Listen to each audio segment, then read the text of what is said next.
नमस्कार। सुनो कहानी यूट्यूब चैनल में आप सभी का स्वागत है। आज हम सुनेंगे मालती जोशी जी द्वारा लिखित कहानी अपनी हिंदी। मेरे पाठक जब भी मुझसे मिलते हैं या पत्र लिखते हैं, मेरी भाषा की प्रशंसा करते नहीं थकते। वह सरस है, सरल है, प्राणवान है, चित्रमय है, भावप्रणव है, गद्य में कविता है और भी न जाने क्या क्या है। प्रशंसकों की इस भीड़ में मैं फूलकर कुप्पा होने लगी हूँ कि कोई प्रखर आलोचक मेरा सारा रूप झाड़ देता है। बड़े बेटे की पोस्टिंग बंगलोर में है। बहू की गृहस्थी जमाने के लिए जब पहली बार वहाँ जाना हुआ, तब पता चला कि भाषा कितना बड़ा हथियार है। इसके बिना आदमी कितना निरुपाय हो जाता है। बाहरी दुनिया में पुरुषों का साप्ताह तो दफ्तर में ही पड़ता है, वहाँ अंग्रेजी से काम चल जाता है, पर औरतों को तो रोज़ मेहरी से सर खपाना पड़ता है, दूध वाले से उलझना होता है, सब्जी वाले से मोलभाव करना पड़ता है। भाषा की बैसाखी के बिना वाणी एकदम पंगु हो जाती है। हम लोगों का तो यह हाल था कि मेहरी को सुबह जल्दी भी बुलाना होता था तो पड़ोसन की मदद लेनी पड़ती थी। वे मराठी भाषा थी और 15 वर्ष बेंगलोर में रहने के कारण फर्राटे से कन्नड़ बोलती थी।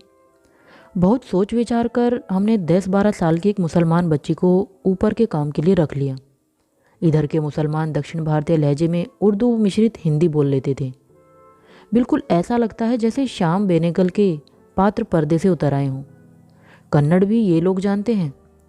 सोचा ये लड़की 2 भाषा का काम भी कर लेगी और इसके सहारे बहू भी यहाँ की भाषा सीख जाएगी। पहले ही दिन वह सौदा लेने बाजार जाने लगी तो मैंने कहा, बेटे मेरे लिए एक सिंदूर की डिबिया लेते आना।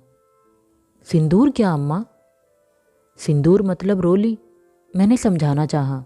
फिर खुद ही समझ में आ गया कि ये बेचारी कहाँ से जानेगी। इन लोगों में तो इसका रिवाज ही नहीं है। मैंने अपनी बिंदी की ओर इशारा किया। समझी, उसने कहा और फटाफट सीढ़ियाँ उतर गई। बाजार से लौटी तो उसके हाथ में बिंदी का एक पैकेट था।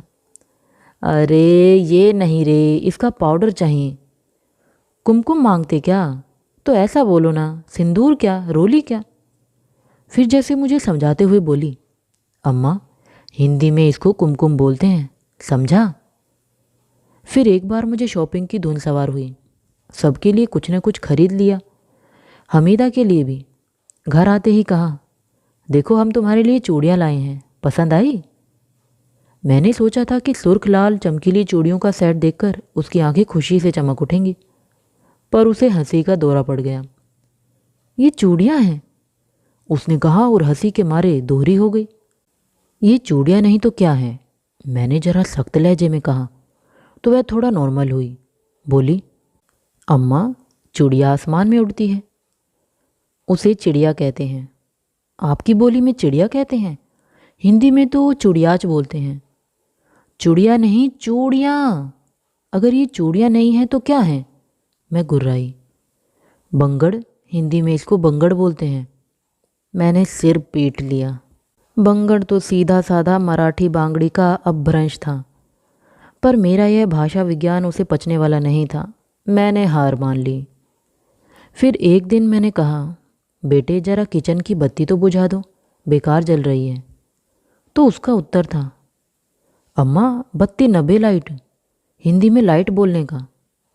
उसने टैब पर जोर देते हुए कहा। मैंने अपने शब्दकोश में इसे भी दर्ज कर लिया।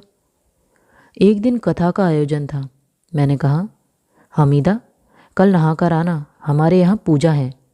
नहाकर मतलब गुसल करके आना या लेके आना, यह मैं ठीक से तय नहीं कर पाई। बस गुसल खाने का सहारा लेकर गुसल गुसल करती रही। तो पानी नहाना बोलो न जी। पानी से नहीं तो क्या दूध से नहाती हो?